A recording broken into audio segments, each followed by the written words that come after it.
Hello guys! Welcome to my vlog. Ngayon araw na po ito ay gagawa po ako ng dakos.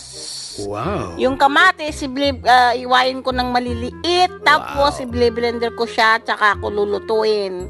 Wow! Lagyan ko po ng baharat nila dito. Yung mga powder po nila dito sa kwait. Asin, Maggi, tomato paste, kung ano-ano pa po pong baharat. Pang sausaw po nila ng manok, masbos dijad sabi nila.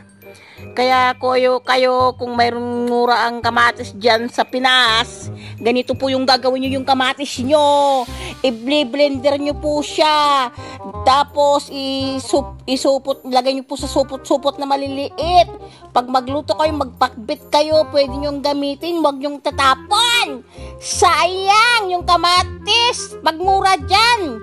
Lagay nyo sa freezer, isupot-supot nyo yung mga maliliit. Pwede kayong maglagay kayo ng ganyan.